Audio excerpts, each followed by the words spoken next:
नमस्कार दोस्तों, स्वागत है आपका हमारे YouTube चैनल जीके ट्रैकर पे। देखिए फ्रेंड्स, आज की वीडियो में हम बात करेंगे जो हमारी एक सीरीज है टॉप जीके एमसीक्यू सीरीज, और इस सीरीज की आज हम 48वीं क्लास यहाँ पे कवर करेंगे। जैसा आप जानते हैं, इस सीरीज में हम आपके जीके के प्रीवियस ईयर के क्वेश्चन जो आपसे अलग अलग एग्जामों में कई बार पूछे जाते हैं, मोस्ट रिपीटेड जो जीके के आपके क्वेश्चंस होते हैं उनको यहाँ पर कवर करते हैं। और सिर्फ क्वेश्चन आंसर को कवर नहीं करते, इनसे रिलेटेड जितने आपकी पूरी डिटेल होती है उसे भी कवर करते हुए चलते हैं, जिससे आपके प्रीवियस ईयर क्वेश्चन भी सॉल्व हो जाए और आपका कॉन्सेप्ट भी क्लियर हो जाए, यानी कि साथ साथ आपका रिवीजन भी चलता रहे। अगर आपने इस सीरीज के प्रीवियस क्लासेस को नहीं देखा है, आप उनको प्लेलिस्ट में जाके देख सकते हैं। तो चलिए दोस्तों, आज की वीडियो को शुरू करते हैं। आज का हमारा पहला क्वेश्चन है, सामाजिक विकास की 3 अवस्थाओं का सिद्धांत मूलतः किसने प्रतिपादित किया था। तो सामाजिक विकास 3 अवस्थाओं में होता है। कौन कौन सी अवस्था? पहली होती है धार्मिक चरण, दूसरा होता है आध्यात्मिक चरण और तीसरा होता है सकारात्मक चरण। तो इन 3 अवस्थाओं का प्रतिपादन किसने किया है? ऑगस्ट काम्टे के द्वारा किया गया है। यह क्वेश्चन भी पेपर में पूछा गया है। नेक्स्ट है, मिड डे मील कार्यक्रम को किस पंचवर्षीय योजना में शुरू किया गया था? मिड डे मील कार्यक्रम, इसका नाम अब बदल दिया गया है। इसका नाम, जो नया नाम है वो है पीएम पोषण योजना। ठीक है, जो मिड डे मील योजना थी उसका नया नाम क्या है? पीएम पोषण योजना। और ये नया नाम इसको मिला सितंबर 2021 में। इसको याद करेंगे। आपको क्वेश्चन पूछा है, इसकी शुरुआत कौन सी पंचवर्षीय योजना के दौरान हुई? इसकी शुरुआत होती है 8वीं पंचवर्षीय योजना के दौरान। ऑप्शन बी हमारा सही आंसर होगा। 8वीं पंचवर्षीय योजना के दौरान 1995 में मिड डे मील योजना को शुरू किया गया था। 2021 में इसका नाम अब पीएम पोषण योजना कर दिया गया है। भारत में पुर्तगाली शक्ति का वास्तविक संस्थापक किसे माना जाता है? देखिए, भारत में पुर्तगाली शक्ति का संस्थापक अल्मीडा को कहते हैं, लेकिन अगर वास्तविक संस्थापक पूछेगा तो वो अल्फांसो डी अल्बुकर्क को बोला जाता है। ऑप्शन बी हमारा सही आंसर हो जाएगा। भारत में पुर्तगालियों का पहला अगर आपसे वाइसरॉय या गवर्नर पूछेगा तो वो अल्मीडा था, लेकिन वास्तविक संस्थापक पूछेगा तो वो आप अल्बुकर्क को ही बताएंगे। ठीक है, कुछ इंपॉर्टेंट बातें हैं अल्बुकर्क को लेकर, उनको देखते हैं। इसका पूरा नाम अल्फांसो डी अल्बुकर्क था। 1503 में ये भारत आता है। 1509 से लेकर 1515 तक ये पुर्तगाली गवर्नर रहता है। इसने ब्लू वाटर पॉलिसी को बंद किया था। नीले पानी की नीति किसने अपनाई थी? ये क्वेश्चन पेपर में आता है। इस नीति को अल्मीडा ने, जो पहला गवर्नर था, वो शुरू करता है, लेकिन इसे बंद कौन करता है? अल्बुकर्क बंद करता है। इसने पुर्तगालियों को भारतीय महिलाओं से विवाह करने की अनुमति दी। ये क्वेश्चन भी इंपॉर्टेंट है, बन सकता है कि किसने अनुमति दी? अल्मीडा ने दी, अल्बुकर्क ने दी, वास्को डी गामा ने दी, किसने दी? आप कहेंगे अल्बुकर्क ने। 1510 में बीजापुर के शासक यूसुफ आदिल शाह से इसने गोवा को छीन लिया। पुर्तगालियों ने गोवा किससे छीना? आप बताते हैं बीजापुर के शासक, उसका नाम बताइए। आप कहेंगे यूसुफ आदिल शाह। किसने छीना? तब आप कहेंगे जो पुर्तगाली गवर्नर था अल्बुकर्क। किस वर्ष छीना? 1510 में। तो ये सारे क्वेश्चन आपके बन जाते हैं। तो ये अल्बुकर्क को लेकर कुछ इंपॉर्टेंट पॉइंट्स जो आपको ध्यान रखने हैं। एक और इंपॉर्टेंट पॉइंट, क्योंकि गोवा जीतना काफी बड़ी घटना थी पुर्तगालियों के द्वारा जब उन्होंने यूसुफ आदिल शाह को हराया। क्वेश्चन आता है, किस वर्ष पुर्तगालियों की राजधानी गोवा को बनाया गया, यानी कि जब इनका हेडक्वार्टर था गोवा को कब बनाया गया? 1530 में बनाया गया। जीता 10 में, राजधानी इसे 1530 में बनाया। ठीक है, इससे पहले जो पुर्तगालियों का हेडक्वार्टर था, मुख्यालय था, वो कोचीन में था, लेकिन 1530 में एक और गवर्नर होता है जिसका नाम था Nuno da Cunha. Cunha headquarter कहां ले जाता है? गोवा में ले जाता है। ठीक है, किस इतिहासकार ने पलासी के युद्ध के बारे में कहा कि यह एक सौदा था जिसमें, यहां पर यह बंगाल होगा, बंगाल के धनी सेठों और मीर जाफर ने नवाब को अंग्रेजों के हाथों बेच डाला था। तो यहाँ एक स्टेटमेंट, प्लासी का युद्ध काफ़ी फेमस युद्ध है, आपको डेट सहित पता होना चाहिए प्लासी का युद्ध 23 जून 1757 में लड़ा गया था। ठीक है, अंग्रेजों और बंगाल के नवाब के साथ। इस युद्ध के बारे में यह जो कथन है कि यह एक सौदा था जिसमें बंगाल के जो अमीर लोग थे और जो मीर जाफर था, इसने नवाब को अंग्रेजों के हाथों बेच दिया। यह स्टेटमेंट के.एम. पणिकर का है। ऑप्शन बी सही आंसर हो जाएगा। प्लासी के युद्ध को लेकर कुछ इंपॉर्टेंट बातें, इनको देखते हैं। प्लासी का युद्ध 23 जून 1757 को हुआ था। एक और इंपॉर्टेंट क्वेश्चन इसी तारीख को लेकर यहीं पर याद कर लीजिए, ब्लैक होल त्रासदी। क्वेश्चन आता है काल कोठरी की घटना, जिसको इंग्लिश में ब्लैक होल ट्रेजेडी कहते हैं, ये कब घटित हुई बंगाल में? तो ब्लैक होल ट्रेजेडी इस 23 को कर दीजिए 20 जून ही रहेगा और वर्ष एक पीछे कर दीजिए 1756। तो 20 जून 1756 को बंगाल में ब्लैक होल ट्रेजेडी होती है। 146 अंग्रेजों को एक छोटे से कमरे में बंद कर देते हैं। अगले दिन जब कमरा खोला जाता है, केवल 23 अंग्रेज जिंदा रहते हैं।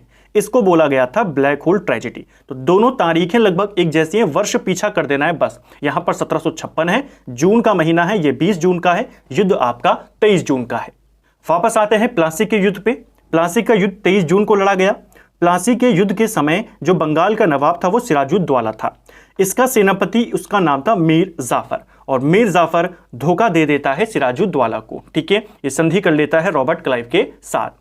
ब्रिटिश नेतृत्व कर रहा था रॉबर्ट क्लाइव। रॉबर्ट क्लाइव इस युद्ध को जीत जाता है, सिराजुद्दौला को पराजित कर देता है, मीर जाफर को बंगाल का नवाब बना देता है। तत्कालीन मुगल सम्राट कौन था जब प्लासी का युद्ध लड़ा गया 1757 में? आलमगीर द्वितीय उस समय यहां का शासक था। इसे शाह आलम द्वितीय भी कहते हैं। ठीक है, नेक्स्ट है हमारा, भारत के पहले इंजीनियरिंग कॉलेज की स्थापना कहां की गई थी? तो भारत का पहला इंजीनियरिंग कॉलेज यह स्थापित किया गया था रुड़की के अंदर। ऑप्शन बी सही आंसर होगा। रुड़की में भारत की आज़ादी से 100 साल पहले 1847 में एक कॉलेज स्थापित किया जाता है जिसका नाम था रुड़की इंजीनियरिंग कॉलेज, और यह भारत का पहला इंजीनियरिंग कॉलेज था। आज़ादी के बाद 1949 में इसको विश्वविद्यालय का दर्जा दे दिया जाता है और सन 2001 में इसको देश के 7वें IIT का दर्जा दे दिया जाता है। तो रुड़की IIT 1847 में बना था इंजीनियरिंग कॉलेज के रूप में, और IIT का दर्जा इसको 2001 में मिला। इसको भी याद करना है। ठीक है, नेक्स्ट है, मराठा प्रशासन में चौथ और सरदेशमुखी का संबंध निम्नलिखित में से किससे था? तो देखिए, चौथ और सरदेशमुखी ये मराठा शासन के दो प्रमुख टैक्स थे, यानी कि कर थे। तो इनका संबंध किससे है? कर व्यवस्था से है। ऑप्शन सी सही आंसर होगा। जो चौथ टैक्स होता था, यह टैक्स आक्रमण ना करने के बदले में लिया जाता था। ठीक है, 1/4 ये होता था। और जो सरदेशमुखी होता था, यह उन क्षेत्रों से लिया जाता था जो मुगलों के अधीन है लेकिन जिन पर दावा मराठा करते थे। तो चौथ आक्रमण ना करने के बदले यानी सुरक्षा के बदले में लिया जाने वाला कर चौथ होता था, और सरदेशमुखी उन क्षेत्रों से लेते थे जो क्षेत्र मुगलों के अधीन है लेकिन उन पर दावा कौन करते हैं? मराठे करते हैं। जो चौथ कर होता था ये 1/4 होता था, और सरदेशमुखी आपका 1 होता था। ठीक है, नेक्स्ट है हमारा, प्रसिद्ध उपन्यास आनंद मठ को इस नाम से भी जाना जाता है। तो आनंद मठ को किस अन्य नाम से जाना जाता है? आनंद मठ को बंगाली देशभक्ति का बाइबल कहा जाता है। ऑप्शन सी हमारा सही आंसर होगा। 2-3 क्वेश्चन हैं जो बंकिम चंद्र चटर्जी है, उन्हीं की रचना है आनंद मठ, उन्हीं का फेमस उपन्यास है। 2-3 बातें हैं इसको लेकर, उनको देखते हैं। पहली बात, जो हमारा राष्ट्रगीत है वंदे मातरम, वो इसी उपन्यास से लिया गया है। वंदे मातरम कौन से आंदोलन के दौरान काफी फेमस हुआ था? तो आप कहेंगे स्वदेशी आंदोलन। स्वदेशी आंदोलन का प्रमुख गीत बन गया था वंदे मातरम। इतना फेमस हो गया था वंदे मातरम, ये आंध्र के जो डेल्टा इलाके हैं वहां पर स्वदेशी आंदोलन को वंदे मातरम आंदोलन के नाम से जाना जाता था। तो इसको भी ध्यान रखेंगे। तो ये वंदे मातरम गीत कहां से आया है? आनंद मठ से आया है। दूसरा इंपॉर्टेंट क्वेश्चन, एक काफी प्रमुख विद्रोह था सन्यासी विद्रोह। सन्यासी विद्रोह का उल्लेख हमें किस में देखने को मिलता है? इसी आनंद मठ में देखने को मिलता है। ठीक है, इन दोनों बातों को याद करेंगे। रचना किसकी है? सभी जानते हैं, बंकिम चंद्र चटर्जी। नेक्स्ट है, ब्रिटिश भारत में किसने दास व्यापार पर रोक लगाई थी? तो दास व्यापार यानी दास प्रथा के ऊपर किसने प्रतिबंध लगाया था? दास प्रथा का अंत करता है एलन ब्रो। ऑप्शन ए सही आंसर होगा। एलन ब्रो की बात करें, यह 1842 से लेकर 1844 तक भारत का गवर्नर जनरल रहता है। इसी बीच में एक वर्ष पड़ेगा 1843, जिस वर्ष में यह ब्रिटिश भारत के अंदर दास प्रथा को समाप्त कर देता है। इसके काल में दो इंपॉर्टेंट घटनाएं आपको याद करनी है। ये वाला तो याद करना ही है कि इसने दास व्यापार को रोक दिया, दास प्रथा का अंत कर दिया। इसके अलावा दो इंपॉर्टेंट घटनाएं, गवर्नर जनरल बनने से पहले एक युद्ध चला जा रहा था जो था प्रथम आंग्ल अफगान युद्ध। पहला अफगान युद्ध जो शुरू हुआ था, पहला आंग्ल अफगान युद्ध, यह 1839 में शुरू हुआ और खत्म होता है अब 1842 में। क्वेश्चन आता है प्रथम आंग्ल अफगान युद्ध किसके काल में खत्म हुआ? एलन ब्रो के काल में। दूसरा इंपॉर्टेंट क्वेश्चन, सिंध का विलय ब्रिटिश साम्राज्य में किसके काल में मिलाया गया? तो देखिए, सिंध का विलय ब्रिटिश साम्राज्य में होता है 1843 में और किसका काल है उस समय? एलन ब्रो का। ठीक है।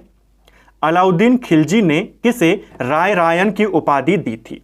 तो देखिए, जो हमारी जीके की डिटेल क्लासेस थी जिसमें हम मध्यकाल को कवर कर रहे थे, उसमें हमने दिल्ली सल्तनत के एक एक वंश को, एक एक घटना को डिटेल में देखा था, चीजों को लिंक करके देखा था। ऐसे क्वेश्चन आपको पेपर में मिल जाते हैं उस सीरीज से।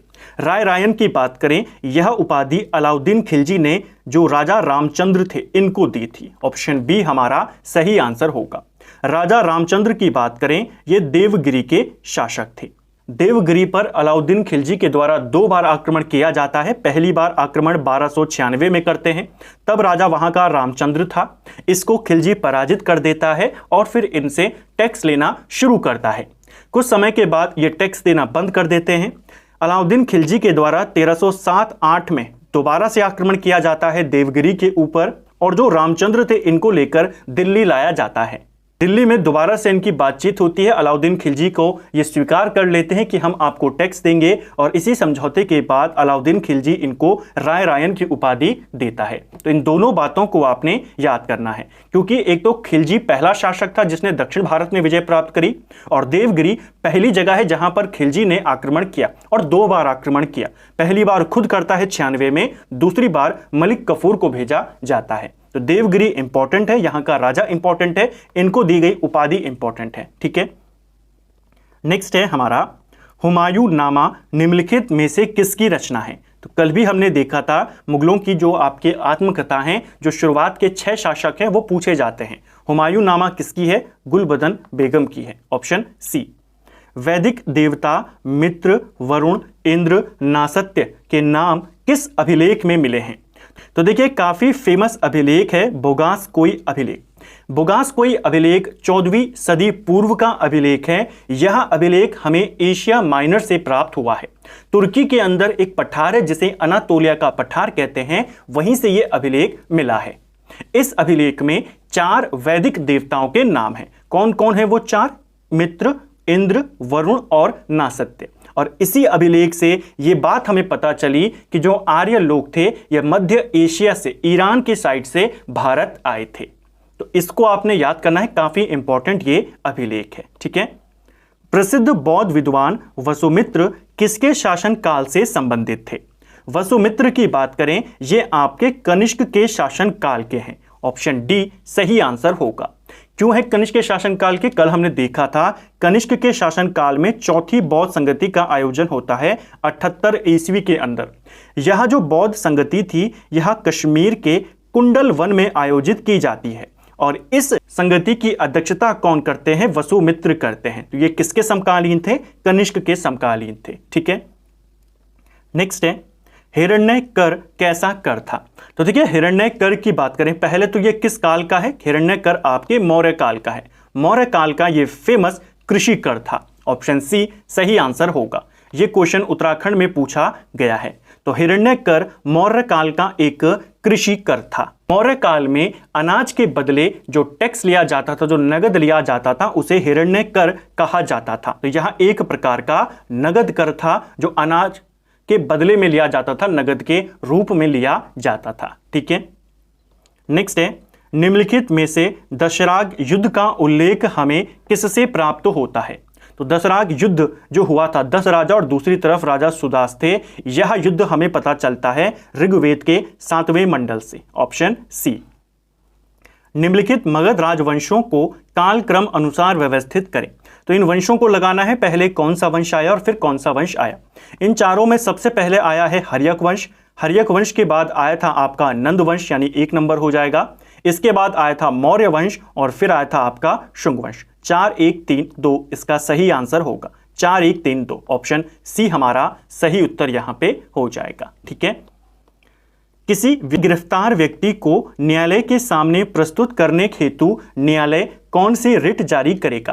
तो किसी गिरफ्तार व्यक्ति को अगर कोर्ट के सामने प्रस्तुत करना हो तो न्यायालय बंदी प्रत्यक्षीकरण रिट को जारी करता है। इंग्लिश में इसे हेबियस कॉर्पस बोला जाता है।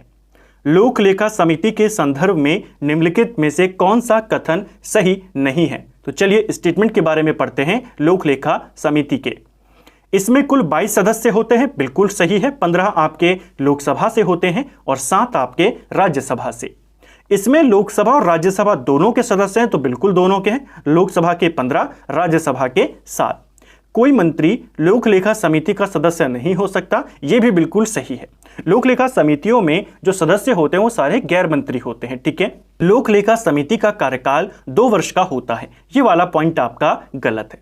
जो संसद की प्रमुख समितियां हैं, जो स्थायी समितियां हैं, जैसे प्राक्कलन समिति हो गई, लोक लेखा समिति हो गई, सार्वजनिक उपक्रम की समिति हो गई, जो परमानेंट समितियां हैं, इनका कार्यकाल 1-1 वर्ष का होता है। ठीक है, इसको ध्यान रखना।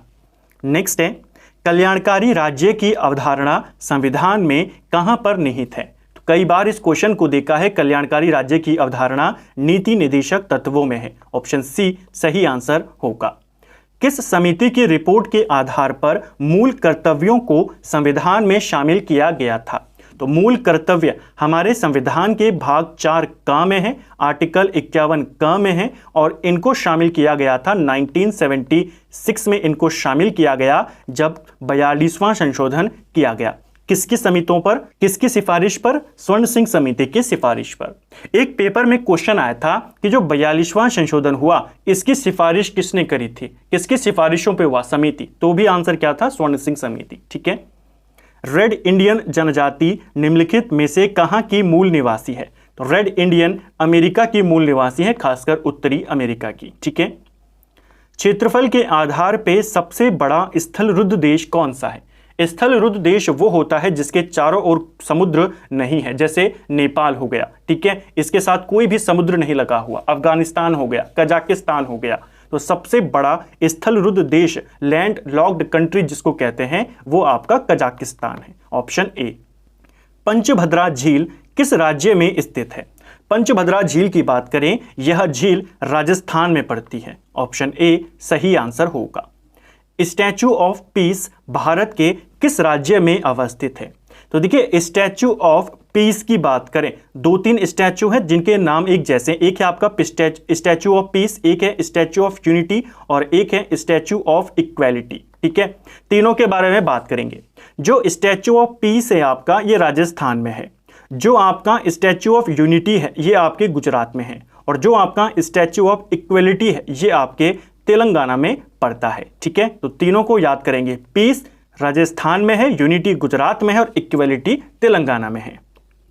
रूस और फिनलैंड की अंतर्राष्ट्रीय सीमा रेखा को क्या कहते हैं? तो देखिए, रशिया और फिनलैंड के बीच में जो अंतर्राष्ट्रीय सीमा रेखा है उसे मैनरहीम रेखा कहा जाता है। ऑप्शन सी सही आंसर हो जाएगा। ठीक है। मैगिनॉट रेखा की बात करें, यह रेखा जर्मनी और फ्रांस के बीच में स्थित है, इसको भी याद करना है। हिंडनबर्ग रेखा की बात करें तो यह आपके जर्मनी और पोलैंड के बीच में स्थित है। ठीक है। यूरोप की यही 3 इंपॉर्टेंट रेखाएं हैं जो आपसे पूछी जाती हैं। एक आपकी मैगिनॉट, ये आपके जर्मनी और फ्रांस के बीच है। हिंडनबर्ग जर्मनी और पोलैंड के बीच है। मैनरहीम रूस और फिनलैंड के बीच है। ठीक है। निम्नलिखित में से कौन परमाणु विद्युत ग्रह और राज्य सुमेलित नहीं है? तो कौन सा वाला यहां पर सुमेलित नहीं है, चलिए देखते हैं। नरोरा विद्युत ग्रह क्या उत्तर प्रदेश में पड़ता है? ये आपका सही है। कुडनकुलम क्या कर्नाटक में है? तो ये गलत हो जाएगा। कुडनकुलम आपका तमिलनाडु में पड़ता है और हमें गलत ही बताना था। ऑप्शन बी इसका उत्तर होगा। काकरापारा गुजरात में है, बिल्कुल सही है। और चौथा है आपका तारापुर, ये भी महाराष्ट्र में है, ये भी आपका बिल्कुल सही है। ये क्वेश्चन आते हैं। 2-3 इंपॉर्टेंट पॉइंट हैं, उनको भी नोट कर लीजिए। भारत का पहला परमाणु विद्युत संयंत्र कौन सा था? तो भारत का पहला परमाणु विद्युत गृह या विद्युत संयंत्र की बात करें वो तारापुर वाला था, जो कि महाराष्ट्र में है। किस देश के सहयोग से इसे बनाया गया था? तो इसे अमेरिका की मदद से बनाया गया। अगर क्वेश्चन आएगा वर्तमान में भारत का सबसे बड़ा परमाणु विद्युत संयंत्र कौन सा है, तो वो है आपका रावतभाटा संयंत्र। ये आपके राजस्थान में है, कनाडा की मदद से इसको बनाया गया है। ठीक है। और अगर पूछेगा देश में सबसे ज्यादा ऊर्जा उत्पादन करने वाला परमाणु विद्युत गृह कौन है, तब आप कुडनकुलम का नाम बताएंगे, जो कि तमिलनाडु में है। इसे रशिया की मदद से बनाया जा रहा है। एक आपका कर्नाटक में भी है, कर्नाटक वाले का नाम है कैगा वाला। जो आपका कैगा परमाणु विद्युत गृह है वो कर्नाटक में है। तो इनको आपने याद करना है। जो आपके विद्युत संयंत्र हैं, परमाणु विद्युत संयंत्र हैं, एटॉमिक सेंटर हैं, इनको लेकर क्वेश्चन पेपर में आते रहते हैं। तो फ्रेंड्स, ये था हमारी सीरीज है टॉप जीके एमसीक्यू सीरीज, जिसका हमने आज 48वां पार्ट यहां पर कवर किया।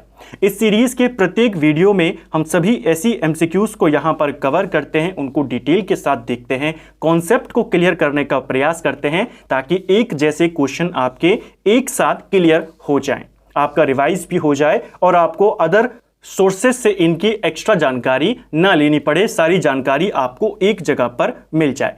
उम्मीद करता हूं आपको आज का वीडियो पसंद आया होगा। अगर आपको ये वीडियो पसंद आया है तो वीडियो को लाइक करें। अगर आप चैनल पर पहली बार आए हैं, चैनल को सब्सक्राइब करें, दोस्तों के साथ शेयर करें। वीडियो आपको कैसा लगा कमेंट बॉक्स में हमें जरूर बताएं, और 25 में से आपके कितने क्वेश्चन सही रहे वो भी आप कमेंट में जरूर करें। Thank you friends.